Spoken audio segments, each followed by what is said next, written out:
has to be head down and up and down, right? We can't have a breech and attach this to a foot and pull, right? So it has to go to the head.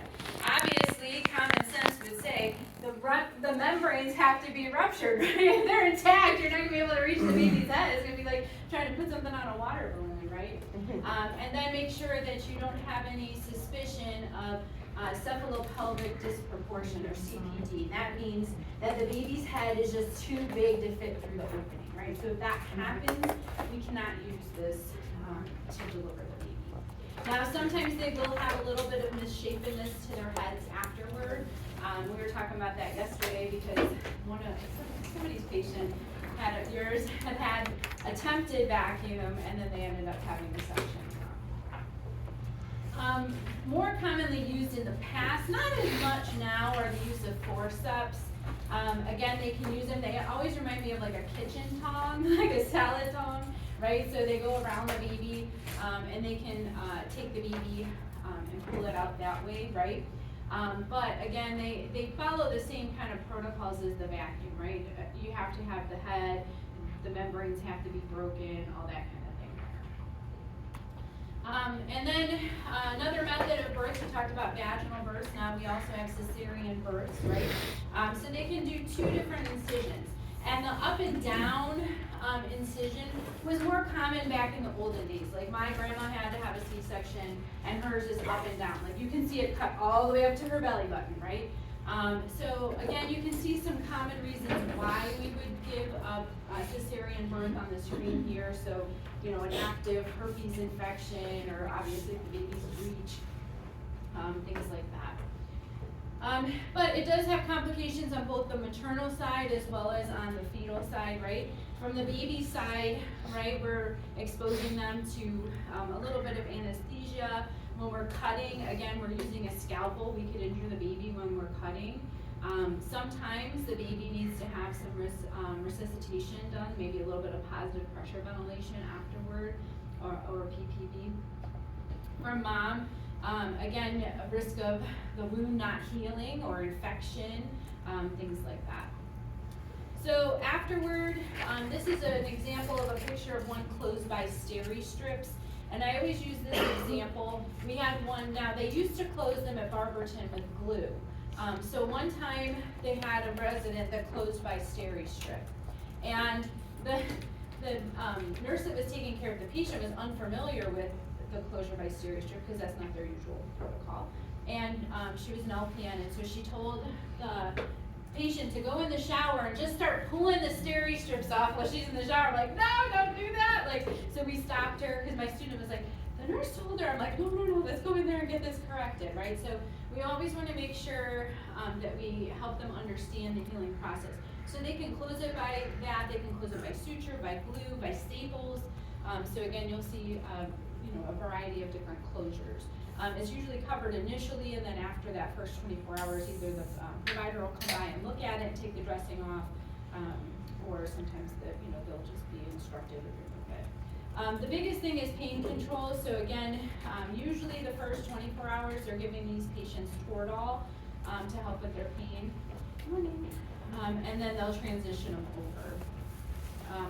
We put them in SCDs.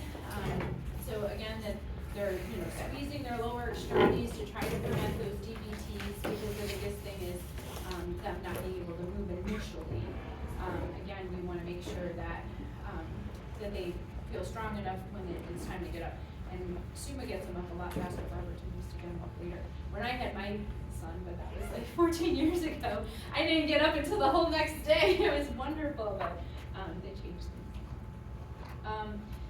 We can also have uterine rupture. So a lot of times people will ask, if they can have, I think there was like my video after this, but if they can have a VBAC or a vaginal birth after cesarean.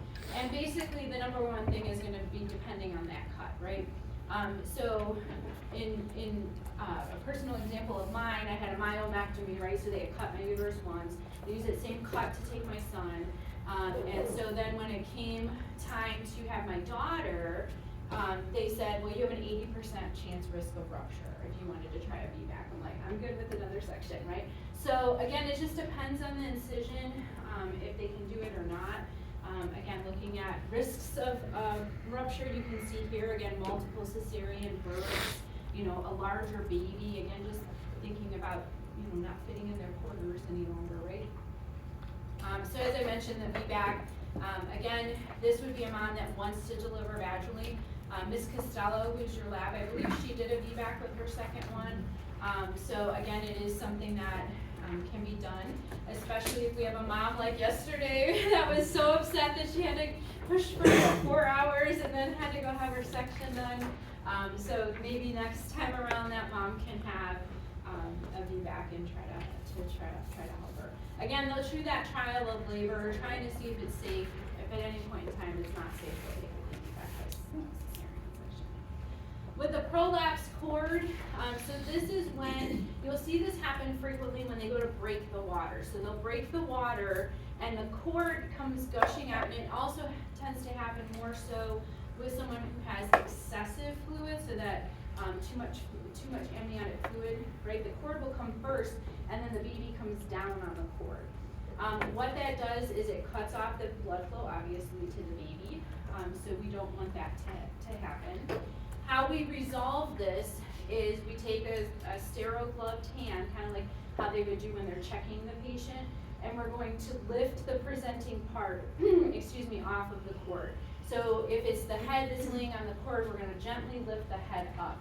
We don't want to grab the cord and try to move it, because that cord is really soft and you can compress those blood vessels and actually cut off the blood flow even more. Now we want to cover the cord because we want to keep it moist, so a lot of times a sterile gauze will throw over whatever part of the cord is sticking out. But the most important thing, lift that presenting part, you can cover the cord. You can even use gravity, right? So we'll either tell mom to go into like hands and knees and kind of chest down position so that gravity kind of goes more towards mom's head, or Trendelenburg, right? So flip that bed. Again, trying to use gravity to keep the pressure off that cord. That mom's going to immediately go for a cesarean delivery, okay? Shoulder dystocia, we had this happen one time at Barberton. It was pretty cool. The student was holding up one of the legs, and Dr. Hall's like, want to see something cool? He's like, watch this, and he did this like quick maneuver, and the baby just popped right out. But the shoulder gets stuck on the symphysis pubis. So with that, you run the risk of injury to the baby, right? So if their shoulder's stuck and they're pulling and they're stretching, they can actually damage that brachial plexus. So again, we just want to examine them afterward. They can also fracture their clavicles. So again, doing that Moro reflex afterward can help us tell if there's injury or not. Sometimes you can run your finger along the clavicle and feel the break, and then sometimes you can't. Sometimes again, if they're not moving that side with the Moro reflex, it can indicate there might be an injury. Of course, the babies sometimes can have their first stool in utero. If that happens, again, we want to, if the water breaks and we see that it's not clear, or see that there's meconium in the water or in the fluids, then we want to automatically have laryngoscope and deep suction at the bedside. Now, previously, a long time ago, we used to automatically suction these babies, deep suction after birth, because we wanted to make sure we got all the meconium out of their airway. But what we found was sometimes then when we were pushing the suction down, we were actually pushing it into their airway, and the suction was not necessary. So we still have the suction at the bedside, the scope and the deep suction available. Should the baby show signs of respiratory distress upon birth, then we can use that, but it's no longer routine practice to deep suction immediately after birth. Sometimes an amniotic fluid embolism can happen. Again, very rare, but they can happen.